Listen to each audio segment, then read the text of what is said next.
الحمدللہ رب العالمین والصلاة والسلام علی سیدنا و سید الانبیاء والمرسلین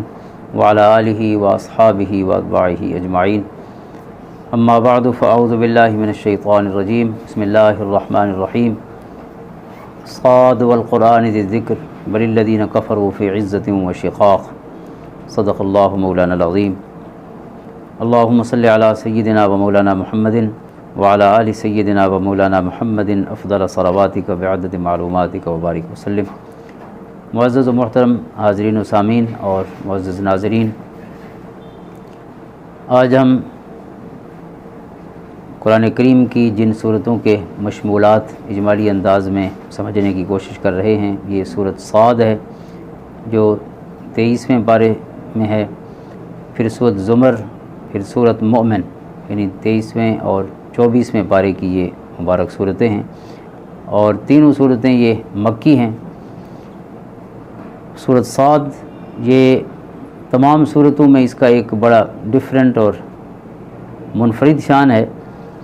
کہ یہ باعتبار نزول کے بھی اس کا ایک ہی نمبر ہے، اور باعتبار مصحف کے بھی، یعنی جس ترتیب میں یہ لکھی ہوئی ہے اسی ترتیب سے نازل ہوئی ہے۔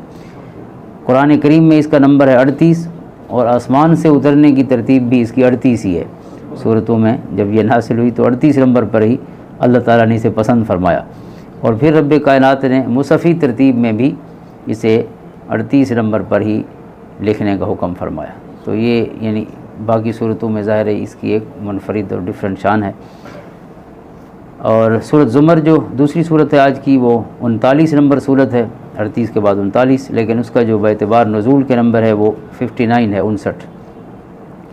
اور صورت مومن ہماری آج کی انشاءاللہ تیسری سورہ مبارکہ، اس کا جو نمبر ہے وہ 40 ہے، لیکن باعتبار نزول کے اس کا نمبر 60 ہے۔ تینوں مکی صورتیں ہیں، اور مکی صورتوں کے ہی جو مبارک موضوعات ہیں، توحید پر دلائل اور قرآن کریم کی حقانیت اور حضور علیہ السلام کی رسالت اور نبوت کے برحق ہونے پر دلائل، اور اس پر اللہ تعالیٰ کے ارشادات۔ مشرکین مکہ کا ایک اعتراض جو رسالت کے حوالے سے تقریباً مکی صورتوں میں ہمیں ملتا ہے، وہ یہ ہے کہ ایک بشر پر کیوں قرآن نازل ہو گیا، یا ایک بشر کیسے نبی بن گیا، یا پھر یہ ہے کہ ہم میں سے یہ بشر کیوں، نعوذ باللہ۔ تو اس صورت میں بھی وہی اعتراض ہے، انزل علیہ، یعنی حضور علیہ السلام کے بارے میں انہیں یہ اعتراض تھا کہ کیا ان پر وحی نازل ہوئی، انزل علیہ الذکر من بیننا، ہم سب میں سے انہیں کیوں چنا گیا۔ آگے ہم سورۃ زخرف میں پڑھیں گے 25ویں پارے میں، وہاں بھی یہ اعتراض ہے، اور پیچھے بھی یہ اعتراض بہت دفعہ گزرے ہیں کہ بشر کیوں نبی ہے، اور پھر اگر بشر ہے تو پھر نعوذ باللہ یہ کیوں ہے، ہم میں سے کوئی سردار کیوں نہیں ہے۔ جیسے سورۃ زخرف میں ہے کہ دو بستیاں جو ہیں مکہ اور طائف، اس کے اتنے سردار ہیں، تو کسی اور کو نبوت اور رسالت کیوں نہیں ملی۔ سورۃ اعراف میں تھا تو اللہ تعالیٰ نے فرمایا اللہ رب کائنات جو ہے وہ سب سے بہتر فیصلہ فرماتا ہے، حیث یجعل رسالتہ، کہ اللہ تعالیٰ اپنی رسالت کو کہاں رکھے یا کس کو پسند فرمائے، یہ اس کی مرضی ہے، یہ نہیں کہ آپ کی سرداریوں کے حساب سے نبوت اور رسالت کا فیصلہ ہو۔ تو اس سورہ مبارکہ میں مشرکین مکہ کی مذمت ہے ان کے تکذیب کی وجہ سے اور ان کے کبر کی وجہ سے۔ شروع ہی اسی بات سے ہوا ہے، قرآن کریم کی قسم اٹھا کے اللہ نے فرمایا اس نصیحت والے قرآن کی قسم، والقرآن ذی الذکر، صاد والقرآن ذی الذکر، نصیحت والا قرآن جو نصیحت بن کے آیا ہے اور نصیحت مجسم ہے۔ بل الذین کفروا فی عزۃ وشقاق، بلکہ جن لوگوں نے کفر کیا وہ تکبر اور مخالفت میں پڑے ہوئے، عزت اور شقاق تکبر کی وجہ سے۔ اور بھی ان صورتوں میں ان کے کبر کا ذکر جو ہے وہ کثرت کے ساتھ ہے۔ اور پھر اللہ تعالیٰ نے اس صورت میں آخر میں پھر سب سے پہلے تکبر کو ذکر کیا ہے کہ تکبر جو ہے وہ اسی کا طریقہ ہے، شیطان کا۔ آخر میں حضرت آدم علیہ السلام کی تخلیق کے موقع پر سجدے سے جو انکار کیا تھا شیطان نے، تو سب سے پہلی گمراہی اللہ تعالیٰ نے گویا اس صورت میں آخر میں پھر واضح فرمایا ہے کہ وہ شیطان کا انکار سجود تھا، سجدے سے انکار جو ہے، ماننے سے انکار جو ہے، اور اپنے آپ کو انا خیر من سمجھنا، بڑا اور اعلیٰ سمجھنا، یہ کائنات کی نافرمانی جو ہے وہ اس صفت سے شروع ہوئی ہے، تکبر سے۔ اس لیے تکبر کسی صورت میں بھی انسان کو یعنی ایک پل کے لیے بھی اپنے لیے برداشت اور پسند نہیں کرنا چاہیے، یا بلکہ گوارا نہیں کرنا چاہیے۔ حضرت عمر رضی اللہ تعالیٰ عنہ جب تشریف لے گئے اس میں، جب شام میں فتوحات جاری تھیں اور بیت المقدس فتح ہوا تو آپ جب وہاں پہنچے تو وہ بڑا تفصیلی واقعہ ہے، امام واقدی نے اس کو فتوح شام میں روایت کیا ہے۔ مختصراً جو آخری بات میں عرض کرنا چاہتا ہوں جس وجہ سے کہ جب آپ جانے لگے آپ کی ملاقات ہونی تھی جو وہاں بیت المقدس کے جو بڑے عیسائی اس وقت پادری تھے، بطریق تھے، ان سے ملاقات ہونی تھی، اور انہوں نے یہ پہلے کہا تھا مسلمانوں کے سپہ سالار کو، حضرت ابو عبیدہ بن الجراح رضی اللہ تعالیٰ عنہ کو، کہ آپ ہمیں اپنا امیر دکھا دیں، ہماری کتابوں میں نشانیاں لکھی ہوئی ہیں جس نے اس کو فتح کرنا ہے، اگر وہی ہوا تو پھر ہم خود دروازے کھول دیں گے، اور اگر وہ نہ ہوا تو لڑنا تو ویسے بھی ہے تو بعد میں لڑائی کر لیں گے۔ تو یہ خط جب حضرت عمر تک پہنچا تو آپ نے مشورہ فرمایا، تو حضرت علی اور مرتضیٰ رضی اللہ تعالیٰ عنہ اور دیگر شورا نے یہی مشورہ دیا کہ اس سے بہتر کیا ہو سکتا ہے کہ قبلہ اول بغیر لڑائی کے فتح ہو جائے، تو آپ تشریف لے جائیں۔ تو آپ تشریف لائے، ایک ہی اونٹنی پر وہ معروف واقعہ ہے کہ کچھ دیر غلام سوار ہوتا اور کچھ دیر آقا سوار ہوتا، اور جہاں استقبال ہو رہا تھا وہاں غلام کی باری تھی، جہاں حضرت ابو عبیدہ اور ان کے دوست آئے ہوئے تھے آپ کو لینے کے لیے، تو وہاں کائنات نے یہ عجیب منظر بھی دیکھا کہ لاکھوں مربع میل تک جس کی ریاست پھیلی ہوئی ہے وہ آگے اونٹنی کی مہار پکڑ کے چل رہے ہیں، اور اونٹنی پر سوار جو ہے وہ غلام ہے، آقا نہیں ہے۔ ایک یہ واقعہ ہے یعنی تکبر کے خلاف اور تواضع کے حوالے سے، لیکن اس سے بھی اعلیٰ وہ ہے کہ جب آپ جانے لگے تو حضرت ابو عبیدہ نے آپ کے لیے بڑی تیاری فرمائی تھی کہ اچھا گھوڑا، کیونکہ اب دشمن سے ملنا ہے تو دشمن کی جو ملاقات ہوتی ہے تو ظاہر ہے وہ شایان شان ہونی چاہیے، تو آپ کے لیے ایک اچھا عربی گھوڑا تیار کیا تھا، اور آپ کے لیے ایک لباس بھی انہوں نے تیار کرا رکھا تھا کہ آپ یہ لباس اور یہ اس گھوڑے پہ سوار ہو کے جائیں۔ تو حضرت عمر مان گئے، تو جب ملاقات کے لیے جانا تھا تو آپ گھوڑے پہ سوار ہوئے، وہ کپڑے بھی پہلے پہنے جو آپ نے پسند کیے تھے، لیکن جب گھوڑا چلا 2-4 قدم تو فرمایا گھوڑا روکے، تو جو بھی لشکر ساتھ تھا تو وہ رکے،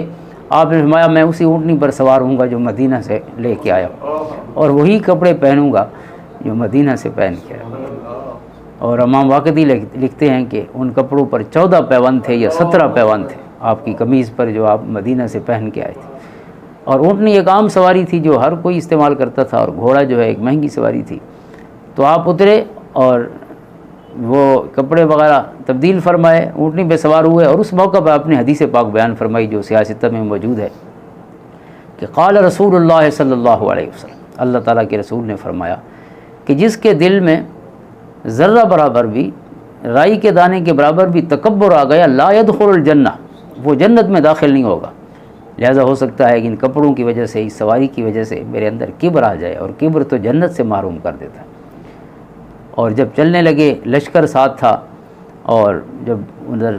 سامنے اپنی فصیلوں پر موجود تھے ان کے لوگ بھی، بطریق نے ملنا تھا، اور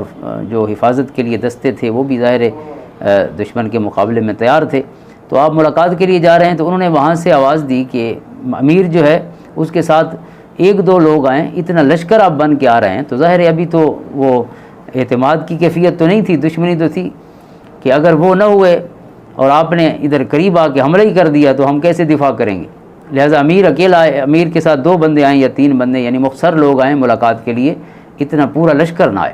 اب حضرت ابو عبیدہ رضی اللہ تعالیٰ عنہ کی ذمہ داری تھی چونکہ امیر کی حفاظت کے، انہوں نے بلایا تھا، تو اس لیے وہ یہ رسک نہیں لینا چاہتے تھے، جس طرح انہیں اعتماد نہیں تھا انہیں بھی اعتماد نہیں تھا کہ قریب جا کے حملہ کر دیں، اور اتنے اہم ترین شخصیت جو ہے جو امیر المومنین ہے اگر وہ شہید ہو جائیں تو پھر ساری ذمہ داری تو اس دستے کی ہے جنہوں نے آپ کو بلایا ہے۔ لیکن حضرت عمر نے پہلے حدیث پڑھی اور پھر قرآن کی آیت پڑھی۔ جب انہوں نے کہا کہ 3-4 لوگ ساتھ آئیں تو آپ نے فرمایا قل لن یصیبنا الا ما كتب اللہ لنا هو مولانا وعلى اللہ فلیتوکل المؤمنون، یہ جو تبوک کے وقت نازل ہوئی قرآن کریم کی آیت کہ اے محبوب فرما دیجئے کہ ہمیں وہی پہنچے گا جو اللہ نے مقدر فرمایا، وہ ہمارا مولا ہے، ہمارا سردار ہے، ہمارا دوست ہے، ہمارا مددگار ہے، اور مومن اسی پر ہی توکل کرتے ہیں۔ لہٰذا اگر ان کے ہاتھوں میری موت لکھی ہے تو میں بچ نہیں سکتا، اور ان کے ہاتھوں نہیں لکھی تو پھر موت آ نہیں سکتی۔ اس لیے آپ نے فرمایا 2 بندوں کو بھی چھوڑیے، میں اکیلا جاتا ہوں ان سے ملنے کے، کیونکہ مومن جو ہے صرف اللہ سے ڈرتا ہے، اور مومن کا محافظ بھی صرف اللہ ہی، جیسے حضرت علی کرم اللہ وجہہ فرماتے ہیں کہ موت خود ہماری حفاظت کرتی۔ تو یہ خصوصاً آپ کا جو ارشاد تھا نا، کبر یعنی تکبر سے بچنا چاہیے، انسان کو دولت ہے، پیسہ ہے، اقتدار ہے، کوئی اور ایسی صفت اللہ تعالیٰ عطا فرما دے، کئی کمال، علم کا کمال ہوتا ہے، علم سب سے بڑا یعنی انسان کو کے لیے تکبر کا ذریعہ بن جاتا ہے، اچھی شکل صورت ہو جائے انسان کی، یہ ساری چیزیں تو اللہ کا فضل ہے، یہ تو سجدوں میں اضافہ کرنے کے لیے ہے کہ جب کوئی ایسی خوبی ہو تو ہر خوبی تو اس کے فضل سے ملتی ہے، لہذا چاہیے تو یہ کہ انسان اپنے سجدے بڑھا دے، اپنی تواضع بڑھا دے کہ اللہ تعالیٰ نے لاکھوں لوگوں میں مجھے اس چیز کے لیے پسند فرمایا ہے، کتنا کرم ہے اس کا کہ میرے چاروں طرف اتنے لوگ ہیں لیکن اللہ تعالیٰ نے اس منصب کے لیے یا اس صفت کے لیے، اس نعمت کے لیے مجھ گناہ گار کا انتخاب کیا ہے، تو اس پر تو اضافی سجدے بنتے ہیں، اس پر اکڑ تو نہیں بنتی، اس پر تو اور تواضع بنتی ہے، اللہ کے حضور سجدے کیے جائیں، اس کا شکر ادا کیا جائے۔ تو اس سورہ مبارکہ میں خصوصاً اسی تکبر سے بات شروع ہوئی اور شیطان کے تکبر پہ ختم کی کہ پہلی جو دنیا کی نافرمانی ہے وہ تکبر کی وجہ سے ہوئی ہے، یعنی تکبر ایک ایسی رذیل بیماری ہے اور اخلاق رذیلہ میں سے ایسا خلق رذیل ہے کہ سب سے پہلے جس نے اللہ کی نافرمانی کی وہ اس نے اسی کی وجہ سے نافرمانی کی، تو اس لیے ظاہر ہے یہ ایسا بیج ہے گویا کہ جس سے سوائے اس نافرمانی کے اور کچھ نہیں نکل سکتا۔ اور پھر اسی سورہ مبارکہ میں حضرت داؤد علیہ السلام کا ذکر خیر ہے، حضرت سلیمان علیہ السلام کا ذکر ہے، اور کچھ ذکر تو وہی ہے جو پیچھے سورۃ سبا میں بھی گزرا ہے۔ آپ کو اللہ تعالیٰ نے جو نعمتیں عطا فرمائی تھیں، حضرت ایوب علیہ السلام کا ذکر ہے، ان کے صبر کا ذکر ہے اور ان کی صحت کا ذکر ہے۔ حضرت ایوب علیہ السلام کا جو صبر ہے وہ بیماری پر تھا، اور یہاں قرآن کریم نے ان کا ذکر خیر جب شروع فرمایا تو وَاذْكُرْ عَبْدَنَا ایوب، ہمارے بندے ایوب کو یاد کیجئے۔ اللہ اکبر، قرآن کریم کے یہ جو انداز ہے نا، یہ بڑے خوبصورت انداز، ہمارے بندے ایوب کو یاد کیجئے۔ اِذْ نَادَىٰ رَبَّهُ انی مسنی الشیطان بنصب وعذاب، جب انہوں نے اپنے رب سے ندا کی کہ بے شک مجھے شیطان نے سخت اذیت اور درد پہنچایا ہے، تو اللہ تعالیٰ نے فرمایا ارکض برجلک ھذا، اپنا پاؤں زمین پر مارو، ھذا مغتسل بارد وشراب، ٹھنڈا پانی نکلے گا، اسے نہاؤ بھی اور اسے پیو بھی۔ یعنی آپ کئی سالوں کی بیماری کے بعد، تکلیف کے بعد آپ کو اللہ تعالیٰ نے جو صحت عطا فرمائی، ویسی کیفیت تھی۔ کچھ روایات میں یہ ہے جو محدثین نے لکھی ہیں کہ آپ قضاء حاجت کے لیے تشریف لے گئے، آپ کی صرف یعنی جو بیوی تھی وہ بچ گئی، باقی ہر کوئی چھوڑ گیا، چلے گئے۔ بیماری ظاہر ہے، لمبی بیماری تو بڑی آزمائش ہوتی ہے، بیمار کے لیے تو ہوتی ہے، اس کے جو تیماردار ہیں، رشتہ دار ہیں، ان کے لیے اور زیادہ آزمائش ہوتی ہے۔ تو کچھ دیر ہوئی تو آپ کی بیوی خود گئی لینے کے لیے، انہوں نے دیکھا تھا کہ ایک بڑا خوبرو جوان کھڑا ہوا ہے، تو اس نے پوچھا کہ آپ ہی کی شکل کا میرا خاوند ادھر آیا ہے، تو انہوں نے فرمایا کہ آپ ہی کی شکل کا خاوند یہی ہے۔ اللہ تعالیٰ نے یعنی اس انداز میں صحت عطا فرمائی۔ اور خود برجلک کا جو حکم ہے کہ پاؤں ماریے، یہیں سے چشمہ پھوٹے گا، اے عرض وطن ذرا ایڑیاں رگڑنے دے، مجھے یقین ہے کہ چشمہ یہیں سے پھوٹے گا۔ تو اللہ کا حکم تھا، آپ نے اپنی ایڑی مبارک ماری، وہاں سے پانی نکلا، آپ نہائے اور اللہ تعالیٰ نے آپ کو صحت کاملہ عطا فرمائی۔ یعنی اس طرح اچانک صحت، اور صرف صحت ہی نہیں، وَوَهَبْنَا لَهُ أَهْلًا، جو گئے ہوئے بچے تھے، گھر والے تھے، اللہ نے وہ بھی عطا فرما دیے، وَمِثْلَهُمْ مَعَهُمْ رَحْمَةً مِنَّا، اور مزید اتنے اور گھر والے اللہ نے عطا فرمائے۔ اور اس میں بڑی روایات ہیں، یہ بھی ہے کہ آپ کے بچے فوت ہو گئے تھے اور اللہ تعالیٰ نے انہیں دوبارہ زندگی عطا فرما دی، اور دوسرا یہ ہے کہ اتنے بچے بلکہ اس سے بھی ڈبل آپ نے مزید عطا فرما دی۔ تو بہرحال اللہ و رسولہ عالم۔ دیگر انبیاء کرام کا ذکر خیر بھی پھر حضرت ابراہیم علیہ السلام، حضرت اسحاق، حضرت یعقوب علیہ السلام، حضرت اسماعیل، حضرت الیسع اور حضرت ذوالکفل، ان کے مبارک ذکر بھی ہیں اسی حوالے سے جیسے مکی صورتوں میں ہوتے ہیں، تسلی دینے کے لیے ان کی اقوام کی تکذیب اور پھر ان پر جو عذاب آیا، کفار کو ڈرانے کے لیے، ان کی تنبیہ کے لیے، وارننگ کے لیے، اور پھر مسلمانوں کی تسلی کے لیے کہ اس طرح اللہ تعالیٰ کے پیارے بندوں پہ ہمیشہ تکالیف اور آزمائشیں آتی ہیں، اور آخر میں اللہ تعالیٰ کرم فرماتا ہے، جو پورا اترتے ہیں ان آزمائشوں پر، ان کے لیے پھر رب کائنات کی طرف سے دنیا میں بھی اور آخرت میں بھی جزائیں تیار ہیں۔ اگلی سورہ مبارکہ جو ہے وہ سورۃ زمر ہے۔ زمر، زمرن کی جمع ہے، گروہوں کو کہتے ہیں، جماعتوں کو۔ تو اس میں آخر میں، آخری رکوع میں جو دو ذکر ہیں، جہنم والوں کا بھی اور جنت والوں کا بھی، وسیق الذین کفروا الی جہنم زمرا، کہ انہیں ہانکا جائے گا گروہ در گروہ جہنم کی طرف، جہنمیوں کو۔ وسیق الذین اتقوا ربہم الی الجنۃ زمرا، اور جو متقی لوگ ہیں انہیں گروہ در گروہ اور جماعتوں کی شکل میں جنت کی طرف لے جایا جائے گا۔ یعنی یہ دونوں ٹھکانے اس سورہ مبارکہ میں جو بیان ہوئے، تو اسی زمر کی نسبت سے سورہ مبارکہ کا نام بھی زمر ہے۔ اس کا نمبر 39 ہے، 59 اس کا باعتبار نزول کے آیات 75 ہیں اور رکوع 8 ہیں اس کے، اور اس میں بھی توحید باری تعالی، وجود باری پر دلائل ہیں، آسمان اور زمین اور رات دن، سورج چاند، انسان کی تخلیق کے جو مراحل ہیں ماں کے پیٹ کے اندر، ان کو بھی اللہ تعالیٰ کی توحید اور اس کے وجود کے دلائل کے طور پہ بیان فرمایا کہ انسان کی اندر کی زندگی ہے، ماں کے پیٹ کے اندر کی حیات ہے یا پوری دنیا کی ہے، یہ ایک نظم واحد کی یعنی گواہ ہے کہ ایک نظم ہے، ایک ڈسپلن ہے۔ تو نظم واحد اس چیز کی علامت ہے کہ ناظم بھی واحد ہے۔ اگر نظم ایک ہے تو پھر ناظم بھی ایک ہے، چلانے والا بھی ایک ہے۔ وحدہ لا شریک ذات جو ہے کہ قرآن کریم کہیں تو فرماتا ہے کہ اس کی جو تخلیق ہے اس میں کہیں آپ کوئی عیب نہیں دیکھیں گے۔ فرجع البصر هل ترى من فطور ثم ارجع البصر كرتين ينقلب اليك البصر خاسئا وهو حسير، 2 دفعہ پھر دیکھیے، ہر دفعہ آپ کی نظر ناکام آئے گی، اللہ تعالیٰ کی قدرت کے کارخانے میں اسے کوئی عیب نظر نہیں آئے۔ تو بے عیب ہستی جو ہے اس نے بے عیب بنایا۔ الذی احسن کل شیء خلق، یہ سورۃ سجدہ میں فرمایا کہ اللہ وہ ہے کہ جس نے ہر چیز کو بہت خوبصورت بنایا۔ اللہ تعالیٰ کی یعنی اپنے تعارف میں یہ صفت بیان فرمائی کہ اس نے ہر چیز کو خوبصورت بنایا ہے۔ اس لیے انسان کو چاہیے کہ وہ حسن ڈھونڈے، کیوں بنانے والا کہتا ہے کہ میں نے حسین بنائی ہے، وہ سچا ہے۔ من اصدق من اللہ حدیثا۔ اگر ہمیں کسی بندے میں کوئی عیب اور خامی نظر آتی ہے تو ہمارے دیکھنے کا فرق ہو سکتا ہے، بنانے والے نے یقیناً اس کو حسین ہی بنایا۔ اور ہم اگر محبت کے انداز میں، حسن اخلاق کے انداز میں، حسن سلوک کے انداز میں کسی کے ساتھ بھی معاملہ کرتے ہیں تو اللہ تعالیٰ اس کے اندر کبھی خیر پھر ہمارے لیے مقدر فرما دیتا ہے۔ اور اگر ہم اینٹ کا جواب پتھر سے دیں گے تو ظاہر ہے پھر پتھر ہی آئیں گے۔ اس لیے محبت، اور قرآن کریم نے فرمایا، کل ہم انشاءاللہ وہ سورہ مبارکہ بھی پڑھیں گے، ادفع باللتی ہی احسن، کہ آپ کی طرف سے رد عمل ہمیشہ حسین ہونا چاہیے، اس کو چھوڑیں گے وہ کیسا ہے؟ دنیا گندی اور آپ بھی گندے ہوں تو پھر آپ کی اچھائی جو ہے وہ دنیا کہاں سے ڈھونڈے گی؟ ہر اچھے کے ساتھ آپ اچھے ہوں، برے کے ساتھ برے ہوں، تو پھر آپ ہی بتائیں کہ یہ جینے کا کون سا اصول ہے؟ تو پھر تو شیطان موجود ہے تو انسان کو پھر اس کا مقابلہ کرنا چاہیے۔ تو اس لیے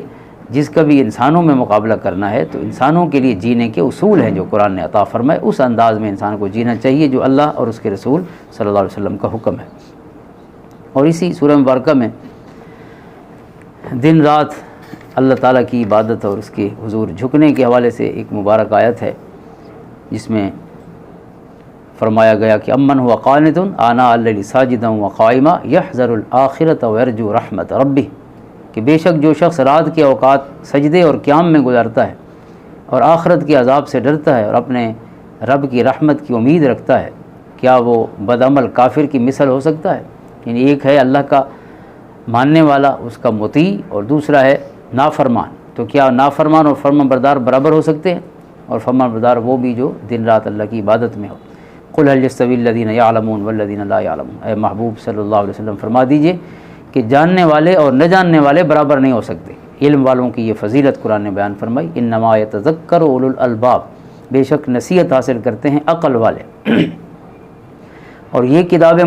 مجید جو ہے یہ تو ہے ہی نصیحت کے لیے، جیسے پچھلی صورت کا آغاز ہی والقرآن ذکر سے تھا، اور پھر آگے پچھلی صورت میں آیا تھا کہ کتاب انزلناہ مبارک، ہم نے آپ کی طرف جو کتاب اتاری یہ برکتوں بھری ہے۔ قرآن سے بڑھ کر اور کہیں برکتیں مومن کو نہیں مل سکتی۔ اس کتاب میں اللہ تعالیٰ فرماتا ہے کہ یہ برکت والی ہے، جو ساری برکتوں کا خالق ہے، ساری برکتیں عطا فرمانے والا ہے، وہ فرماتا ہے یہ کتاب مبارک ہے، لیدبروا آیاتہ ولیتذکر اولو الالباب، اس کی آیتوں پر تدبر کرو اور اس سے نصیحت حاصل کرو۔ یہ اس لیے ہے کہ اس سے نصیحت حاصل کی جائے، تو عقل والے بھی قرآن فرماتا ہے وہی ہیں جو نصیحت حاصل کریں۔ جو بات سنے اور ایک کان سے سنے دوسرے سے نکال دے تو وہ کیا عقل والا ہے؟ عقل والا وہ ہے کہ جو اللہ کی اطاعت میں ہو، اچھے اخلاق اپنائے، اس کی زندگی میں اس کے عمل سے نظر آئے کہ وہ پڑھا لکھا ہے۔ اگر اس کے بولنے کا انداز اور ان پڑھ کے بولنے کے انداز میں کوئی فرق نہیں ہے تو پھر تو اماں بابے نے پیسے ضائع کیے ہیں اس کی تعلیم پر۔ تو اصل یہ ہے کہ انسان کا جو کردار ہے اس کا تعارف ہے، تو اللہ تعالیٰ اچھا کردار بنانے کی توفیق عطا فرمائے۔ اور ایک آیت کریمہ اس سورہ مبارکہ میں 2 دفعہ ہے، یعنی وہ خیال یا وہ جو موضوع ہے 2 دفعہ ہے، وہ یہ ہے کہ جب انسان کو تکلیف پہنچتی ہے تو پھر اللہ کی طرف متوجہ ہو کے دعا مانگتا ہے، اور جب تکلیف دور ہو جاتی ہے تو پھر اللہ کو بھول جاتا ہے۔ یہ انسان کی فطرت اس سورہ مبارکہ میں 2 جگہ بیان ہوئی ہے، اس سے پہلے سورۃ یونس میں بھی بیان ہوئی، پھر آگے ہم کل انشاءاللہ پڑھیں گے سورۃ حامیم سجدہ میں بھی بیان ہوئی ہے۔ وَإِذَا أَنْعَمْنَا عَلَى الْإِنسَانِ أَعْرَضَ وَنَأَىٰ بِجَانِبِهِ، یہاں فرمایا وَإِذَا مَسَّ الْإِنسَانَ ضُرٌّ دَعَا رَبَّهُ مُنِيبًا إِلَيْهِ ثُمَّ إِذَا خَوَّلَهُ نِعْمَةً مِّنْهُ نَسِيَ مَا كَانَ يَدْعُو إِلَيْهِ، کہ جب تکلیف آتی ہے تو پھر اللہ کی طرف رجوع کرتا ہے، دعائیں مانگتا ہے، اور جب تکلیف دور ہو جاتی ہے تو پھر اللہ کو بھول جاتا ہے۔ یعنی نعمت کی حالت میں اللہ تعالیٰ سے اعراض جو ہے انسان کی کہ مزاج یا فطرت کا حصہ ہے۔ اس جگہ فرمایا کہ وَإِذَا مَسَّهُ الشَّرُّ فَذُو دُعَاءٍ عَرِيضٍ، سورۃ حامیم سجدہ میں فرمایا کہ جب تکلیف آتی ہے تو لمبی دعائیں مانگتا ہے، جب تکلیف دور ہو جاتی ہے تو پھر اللہ کو بھول جاتا ہے۔ اور سورۃ یونس میں فرمایا وَإِذَا مَسَّ الْإِنسَانَ الضُّرُّ دَعَانَا لِجَنبِهِ وَقَاعِدًا وَقَائِمًا، کہ جب بندے کو تکلیف پہنچتی ہے تو بیٹھتے اٹھتے لیٹتے ہر حال میں ہمیں یاد کرتا ہے۔ فَلَمَّا كَشَفْنَا عَنْهُ ضُرَّهُ مَرَّ كَأَن لَّمْ يَدْعُنَا إِلَىٰ ضُرٍّ مَّسَّهُ، فرمایا جب تکلیف دور ہو جاتی ہے تو پھر ایسے چل پڑتا ہے جیسے جانتا بھی نہ ہو، نہ اس نے دعا مانگی تھی نہ اللہ نے کرم فرمایا تھا۔ تو اللہ تعالیٰ ہر حال میں اپنے حضور جھکنے کی اور اپنا مطیع اور اپنا ضرورت مند اور محتاج رہنے کی توفیق عطا فرمائے۔ بندہ ہو اور پھر محتاج نظر نہ آئے، اس کے حضور دعائیں نہ مانگے۔ آقا کریم علیہ الصلوۃ والسلام نے دعا کی قبولیت کے لیے ارشاد فرمایا کہ اگر چاہتے ہو کہ دعا قبول ہو تو پھر سکھ کے دنوں میں، خیر کے دنوں میں، جب کچھ نہ انسان کو ضرورت ہو، ہر چیز موجود ہو، پھر بھی اللہ سے دعائیں مانگا کرو۔ کیونکہ ہمارے چاچا جی قبلہ صاحبزادہ سراج الحسن صاحب رحمۃ اللہ تعالیٰ علیہ وہ دعا مانگتے تھے کہ اللہ تو نے جو نعمتیں عطا فرمائی ہیں ان سے محروم نہ کر۔ یہ دعا تو ہے نہ حرام، کیونکہ ہر چیز جو ہے اس کے فضل سے ہے، اگر وہ چھن جائے تو آج کل آپ دیکھتے ہیں میڈیکل سائنس اتنی ترقی کر گئی ہے لیکن بیماری کا پتہ نہیں چلتا، پورا پاکستان گھوم کے آ جاتے ہیں بیچارے مریض اور پتہ نہیں چلتا کہ بیماری ہے کیا۔ علاج تو بعد میں شروع ہوگا، پہلے اس کا کاز یا اس کی جو وجہ ہے وہ بھی سمجھ نہیں آتی۔ اتنے یعنی مشینیں ہیں نئی نئی جو ہر قسم کے ٹیسٹ کرتی ہیں،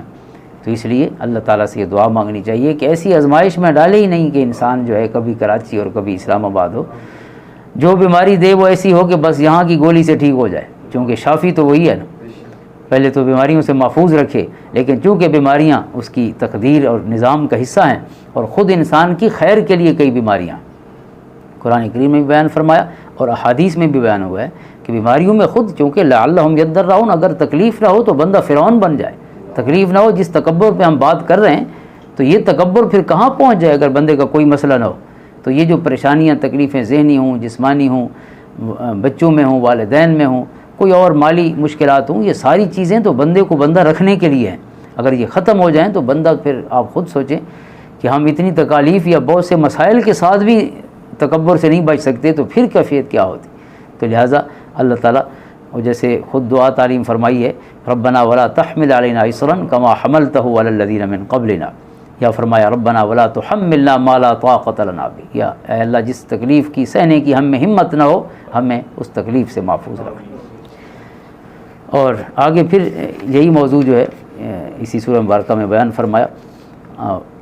کہ جب انسان کو تکلیف آتی ہے، یہاں تھوڑا سا مختلف ارشاد فرمایا ثم اذا خولناه نعمۃ منا قال انما اوتیت على علم، کہ یعنی جب بندہ کسی مالی مشکل میں گرفتار ہو اور جب ٹھیک ہو جائے تو پھر کیا کہتا ہے کہ میں اپنے تجربے اور اپنے علم کی وجہ سے، اپنی مہارت کی وجہ سے مالی پریشانی سے نکل آیا ہوں، یا کوئی جسمانی تکلیف میں ہو تو فلاں ڈاکٹر میں نے اچھا کیا اس کے پاس چلا گیا، میں نے اچھا کیا کہ یہ دوائی لے لی، میں نے اچھا کیا کہ ورزش شروع کر دی اس لیے ٹھیک ہو گیا ہوں۔ فرمایا پھر اپنی جو ہے تعریف کرتا ہے یا اپنا حصہ سمجھتا ہے، اس کا نہیں سمجھتا جس کے ہاتھ میں سب کچھ ہے، جو تکلیفیں دور فرمانے والا ہے، جو خیر کے سارے دروازے کھولنے والا۔ اور یہاں وہ آیت مبارکہ بھی ہے جو سب سے امید افزا آیات میں شمار ہوتی ہے، اور قرآن کریم کی کچھ آیات ہیں جو خصوصاً خلفائے راشدین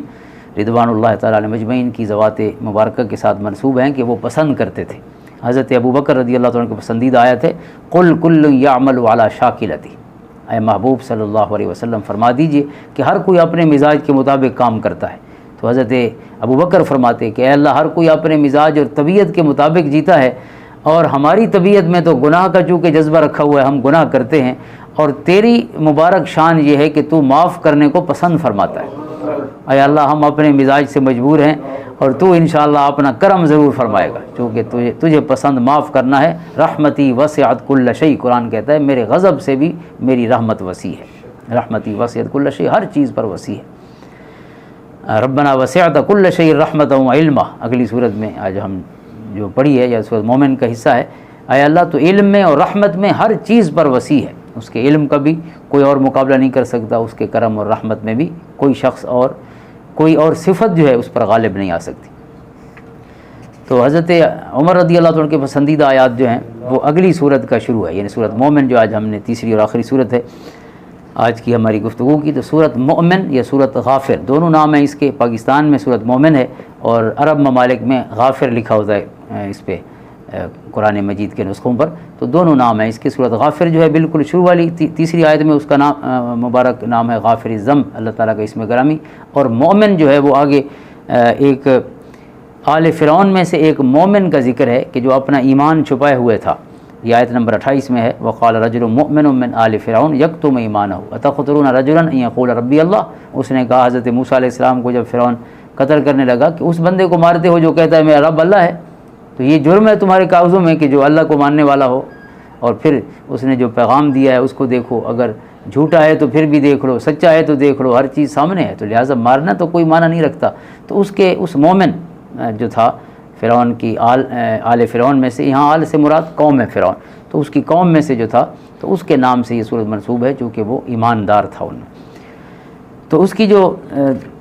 آیات ہیں شروع والی وہ حضرت عمر کی پسندیدہ ہے۔ حضرت عمر رضی اللہ عنہ کو یہ واقعہ مفسرین نے لکھا ہے، اور حضرت قبلہ پیر کرم شاہ صاحب رحمۃ اللہ تعالیٰ علیہ نے ضیاء القرآن میں بھی اس کو لکھا ہے کہ حضرت عمر کا ایک دوست تھا شام کا رہنے والا، اور کچھ عرصے بعد کوئی نہ کوئی آتا تو آپ اس کا حال احوال پوچھتے، تو ایک دفعہ ایک گروہ آیا شام سے، آپ نے اس کا پوچھا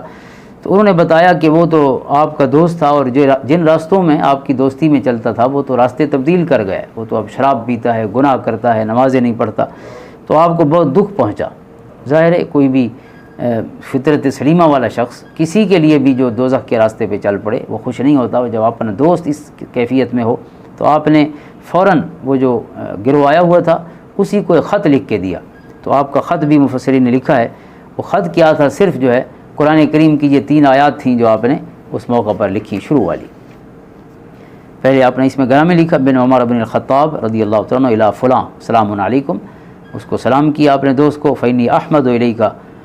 اللہ الذی لا الہ الا ہو، اور پھر یہ آیت کریمہ لکھی غافر الذنب وقابل التوب شدید العقاب ذی الطول لا الہ الا هو الیہ المصیر۔ یہ حضرت عمر کی پسندیدہ آیت کہ میں اس پیارے رب کی تعریف کرتے ہوئے آپ کو یہ خط لکھ رہا ہوں اس کی حمد و ثنا کے ساتھ، جو گناہوں کو معاف فرمانے والا ہے، جو توبہ قبول فرمانے والا ہے، جو سخت عذاب دینے والا ہے، اور جو صاحب فضل ہے، اور لا الہ الا ہو، اس کے علاوہ کوئی معبود نہیں، الیہ المصیر، اسی کی طرف پلٹ کے جانا ہے۔ تو حضرت عمر کی یہ آیتیں جب پہنچی، یعنی تھا تو کچھ نہیں خط میں، نام ہے حضرت عمر کا، دوست کا نام ہے، سلام ہے، اور اللہ کی حمد و ثنا اور یہ آیت کریمہ ہے، لیکن آپ نے جو پیغام دینا تھا وہ پہنچ گیا دوست تک۔ اس نے جب خط پڑھا تو اس پر کیفیت طاری ہو گئی، وجد والی کیفیت اور توبہ والی کیفیت، اور آنسو برسنے لگے، اور پھر جو ہے اللہ تعالیٰ نے اس کو سچی توبہ کی توفیق عطا فرما دی، اور پھر سے انہی راستوں پہ آ گیا جو حضرت عمر کی دوستی والے راستے تھے۔ تو حضرت عمر کا یہ ارشاد گرامی ہے، آپ کو پھر جب یہ پتہ چلا کہ معاملہ ٹھیک ہو گیا ہے تو آپ نے فرمایا کہ ہاکذا فاصنعوا اذا رأیتم اخن لکم ذل ذلۃ، فرمایا اسی طرح کیا کرو جب کسی دوست کو کسی گناہ میں دیکھو تو فسددوہ، اس کو یعنی اگر پھسل گیا ہے تو اسے پکڑو، اس کا معاملہ ٹھیک کرو، سیدھی راہ پر لاؤ، ووفقوہ وادعوا اللہ لہ ان یتوب علیہ، اور اللہ سے دعا مانگو کہ اللہ تعالیٰ اس کی توبہ قبول فرمائے، ولا تکونوا اعوانا للشیاطین علیہ، اور اس کے لیے شیطان کے مددگار نہ بنو کہ جس کو برے راستے میں دیکھو تو بس ٹھیک ہے جانے دو، نہیں، اس کے لیے درد اور سوز محسوس کرو اور پھر اس کے مطابق علاج کرو، اور وہ علاج کیا ہے کہ دعا مانگو۔ تو اصل آیات میں بھی پیغام تھا، حضرت عمر نے جس درد اور محبت سے دعا مانگی ہوگی ظاہر ہے وہ بھی ایک پیغام بن کے وہاں پہنچی، اور اس کو اللہ نے توبہ کی توفیق عطا فرما دی۔ علماء نے جو خاص اشارہ فرمایا وہ یہ ہے کہ غافر الذنب وقابل التوب، ویسے توبہ پہلے ہے اور معافی بعد میں ہے، ظاہر بندہ توبہ کرے گا تو اللہ معاف کرے گا، لیکن اس آیت میں اللہ نے معافی کو پہلے بیان فرمایا، توبہ کو بعد میں بیان فرمایا کہ اللہ معاف کرنے والا ہے اور توبہ قبول فرمانے والا ہے۔ فرماتے ہیں کہ اس میں پیغام یہ موجود ہے کہ اگر کوئی توبہ سے تکبر کر کے دور رہے تو اللہ تعالیٰ اتنا رحیم اور کریم ہے، اگر وہ مہربانی فرمانا چاہے تو وہ توبہ کے بغیر بھی مہربانی فرما سکتا ہے اور مغفرت فرما سکتا ہے۔ اور ویسے سچ تو یہی ہے کہ توبہ کی توفیق بھی تو اسی کو ہوتی ہے نا جس کو اللہ منتخب فرماتا ہے، ورنہ تو کتنے لوگ ہیں الٹا اس پہ خوش ہوتے ہیں، اکڑ کے خوش ہوتے ہیں۔ اللہ تعالیٰ اس اکڑ سے محفوظ رکھے، اپنے کرم و فضل کا مستحق رکھے۔ اور حضرت عثمان غنی رضی اللہ عنہ کی پسندیدہ آیت ہے وَنَبِّئْ عِبَادِي أَنِّي أَنَا الْغَفُورُ الرَّحِيمُ، میرے بندوں کو بتا دینا کہ میں بہت بخشنے والا مہربان ہوں۔ یہ تو پہلا پیغام تو اللہ کے پیارے نبی صلی اللہ علیہ وسلم کو تھا کہ میرے بندوں کو بتا دو، لیکن پڑھتے ہوئے یوں لگتا ہے کہ ہر پڑھنے والے کو قرآن یہ پیغام دے رہا ہے کہ اے پڑھنے والے جو ملے اسے کہہ دینا کہ وہ تو غفور الرحیم ہے، تم جس سے دور چلے گئے۔ اور سیدنا علی اور مرتضیٰ رضی اللہ عنہ کی پسندیدہ آیت جو ہے وہ آج کی ہماری سورۃ زمر میں ہے قل یا عبادی الذین اسرفوا علی انفسہم لا تقنطوا من رحمۃ اللہ ان اللہ یغفر الذنوب جميعا انہ هو الغفور الرحیم۔ اے محبوب صلی اللہ علیہ وسلم فرما دیجئے اے میرے بندو جو جانوں پر ظلم کر بیٹھے ہو، سارے ظلم کرنا لیکن یہ ظلم نہ کرنا لا تقنطوا من رحمۃ اللہ، اللہ تعالیٰ کی رحمت سے مایوس نہ ہو جانا۔ جو مایوس ہو گیا ظاہر ہے اس کے لیے تو جو واپسی کا راستہ ہے وہ بھی مسدود ہو گیا۔ اور ان اللہ یغفر الذنوب جميعا، اللہ تعالیٰ نے بالکل غیر مشروط معافی کا اعلان فرمایا، بے شک اللہ تعالیٰ سارے گناہ معاف فرما دے گا، انہ هو الغفور الرحیم، بے شک وہ بخشنے والا مہربان ہے۔ تو یہ ان چار عظیم ہستیوں کی جو آیات ہیں پسندیدہ وہ ہم نے اللہ کی توفیق سے پڑھ لی۔ اللہ تعالیٰ ہمیں عمل کی توفیق عطا فرمائے۔ اور خصوصاً ان میں سے دو آیات تو ہماری آج کی دو صورتوں میں شامل تھیں، اور دو جو ہیں وہ ایک صورت بنی اسرائیل کی آیت تھی اور ایک صورت حجر کی آیت تھی جو ہے عثمان کی پسندیدہ ہے۔ اور یہ جو سورہ مبارکہ صورت مومن ہے قرآن کریم کی یہ 40ویں صورت ہے، اور اس میں بھی توحید پر دلائل ہیں، رسالت ہے، قیامت ہے، گزشتہ اقوام کی تکذیب اور آسمانی عذاب کا ذکر ہے، مشکلات پر رسول اکرم صلی اللہ علیہ وسلم اور صحابہ کرام علیہم الرضوان کو صبر کی تلقین فرمائی گئی ہے، اور جو تذکیر بآلاء اللہ ہے، بہت سی آیات ہیں اس سورہ مبارکہ میں بھی۔ اللہ تعالیٰ نے کائنات کے مختلف مظاہر کی مثالیں دے کر اپنی مبارک تخلیق کا حسن جو ہے وہ انسان تک پہنچایا ہے، اور انسان کی تخلیق کا بھی ذکر فرمایا اس میں کہ اس کے اندر کے جو ماں کے پیٹ کے جو مراحل ہیں، کیسے انسان کے بلکہ مٹی سے لے کر آگے جو انسان کے مراحل ہیں اس کی موت تک کے، والذی خلقکم من تراب ثم من نطفہ ثم من علقہ، تو وہ سب بیان فرمائے جیسے دیگر صورتوں میں بیان ہوئے ہیں۔ اللہ رب العزت کی بارگاہ میں دعا ہے کہ ہمیں قرآن کریم پڑھنے کی، سمجھنے کی اور اس پر عمل کرنے کی توفیق عطا فرمائے، آمین۔ اللہم صلی علی محمد وعلی آل محمد مبارک وسلم۔ بارک اللہ لی ولکم فی القرآن العظیم ونفعنی وإیاکم بالآیات والذکر الحکیم۔